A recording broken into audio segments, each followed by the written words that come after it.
You're listening to Emerson Whitner's NXT Report on the Angry Marks Podcast Network. Good afternoon, good morning, good evening. My name is Emerson Whitner, and this is your NXT audio update for Wednesday, April 20th, 2016. It is Rob Van Dam's favorite day of the year, and I should start things off by noting that, yes, I've paid both my Angry Marks bills and my Wrestling Outsiders bills, so no, this NXT report is not 51% owned by Ron and Don Harris. With that out of the way, let's get to NXT. Another fun yet missable show. As most of you know by now, when they end TakeOver, you've got a couple weeks there where they're doing a lot of matches that, you know, they don't really mean a whole bunch. They're starting some feuds. You don't quite know the direction they're going for the next TakeOver show.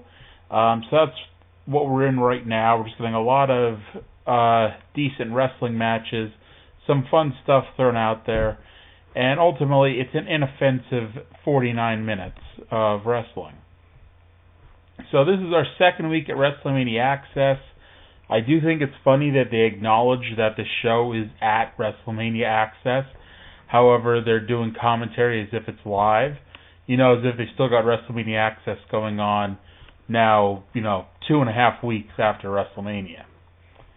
Started the show off with the first time, the last time, the only time. American Alpha versus Enzo Amore and Colin Cassidy. The new NXT Tag Team Champions going 2-on-2 with the men who may be the next number one contenders to the WWE Tag Team Championship. This match was set up last week when both teams noted they never faced off, and this was their only chance to sports entertain with Enzo and Cass now on Raw. The fans were more excited for this than almost anything last week, chanting "This is awesome" before the bell even sounded. The champ schooled Enzo and had no problem tossing the little guy around. However, they had a much tougher time when Big Cass tagged in. And I don't know if, something happened when Colin got into the ring the first time, because he tagged in, they immediately went to commercial break, and when they came back from commercial break, Enzo was tagging back in. And so you didn't see any of that first spot with Colin and Chad Gable, which looked interesting, all things considered. Enzo and Colin were the heels by default, getting the heat on Chad Gable. Although they weren't being booed, they just, were the ones getting the heat on their opponents. In case I haven't said this in the last 3 weeks, Gable is an excellent babyface in peril. Jordan makes a terrific comeback and helps make this team as great as they are. Jordan got the hot tag, and man oh man, Maddie, can Jason Jordan throw Enzo Amore around. If you told me Enzo didn't have to help out much, I would believe you. Anywho, the champs won with grand amplitude. Apollo Crews is backstage, saying he doesn't like bullies, and he'll beat up Samoa Joe tonight. We then got the NXT TV debut of both Alexander Wolf, who was one of the random people in the Dusty Rhodes Tag Team Classic last year, whose matches were never on television, and the debut of No Way Jose. This was a fun little match. Jose had Wolf up for an airplane spin that just kept going on and on and on. It went so long that he stopped, caught his breath, and then kept doing it some more. Despite not knowing Jose, the fans chanted the Olay song, but instead of chanting Olay, they chanted Jose. And Jose won with the punch to the face, which is a hell of a finish, if I do say so myself. But he wound up the punch to the face like he was a pitcher throwing a fastball. Now, I don't think he's going to be keeping a punch to the face as a finish for very long, but I guess we'll see. Austin Aries cut a promo backstage saying he doesn't believe in luck, but Baron Corbin is entitled to his opinion about why Corbin lost to Aries at TakeOver.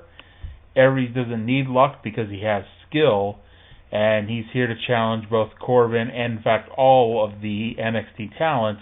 And while they're all at the A level, Aries is at the A double level.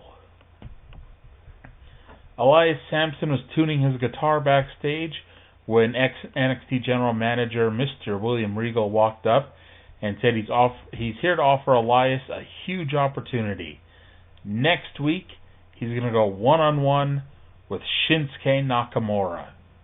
And Sampson did not seem pleased by this. Nia Jax squashed Deonna Purrazzo. Please change Deonna Purrazzo's name. Please change Deonna Purrazzo's name. I swear there has to be an easier name out there for her to have. But yeah, this match was all Nia. Nia won very quickly with a leg drop. Deonna's only attempted offense saw her be swatted away with like a fly.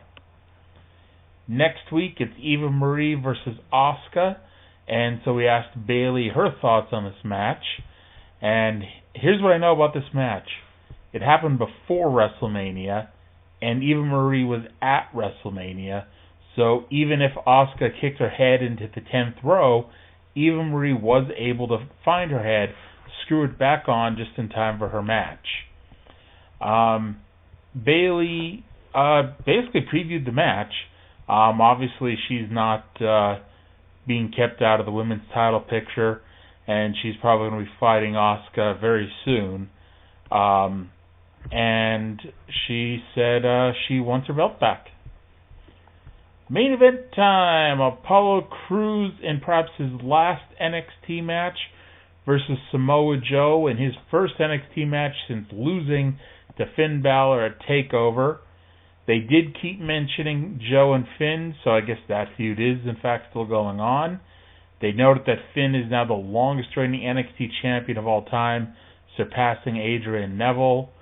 Not putting anything past Apollo Crews, but it's weird that him and Enzo and Cass and the Vaudevillains are the ones on the main roster, while Samoa Joe, Finn Balor, Nakamura, and all of them are still in developmental. Specifically Joe and Balor, who've both been there for quite a while. And Crews just got there in August. But whatever. This was a good match. Nothing great, but good.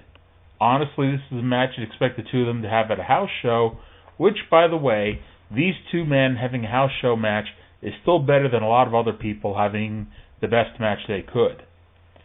Joe kicked out of the standing moonsault. Crews kicked out of the spinning power slam. And I noted that the only time I ever remember Joe winning with that spinning power slam was at Slammiversary 2006. He beat Scott Steiner with it. Joe blocked a spinning power bomb and dropped Crews with a corner Uranagi before choking Crews out with the Coquina clutch. And so Samoa Joe stands victorious at the end of NXT this week. He's still on a collision course with Finn Balor. It's interesting to see what they're going to go from here, because he's now lost to Finn twice. And in theory, if they're going to have a third match, there's got to be something involved to spice it up. But we'll see where it goes from here. It was a short show this week. It ended at 8:49 as opposed to normally it goes to 8:55 or so. And that'll do it for everything. That'll do it for my review this week. Thank you all for listening. Talk to you again in 7 days. Thank you for listening to the NXT Report by Emerson Whitner. It's a feature of AngryMarks.com that you can find every Wednesday night right here on this website or on YouTube at AngryMarks.com. Subscribe to our YouTube feed and you will never miss an episode of Emerson Whitner's NXT Report. You can follow Emerson on Twitter at TheReallyRealEW. Be sure to check out his Wrestling Outsiders blog as well. You can follow our site on Twitter at AngryMarks. We also have a Tumblr page, angrymarks.tumblr.com. And of course, angrymarks.com is your one-stop destination for WWE, UFC, Ring of Honor, TNA, Bellator, and more. Thanks again for listening to Emerson Whitner's NXT Report, brought to you by AngryMarks.com.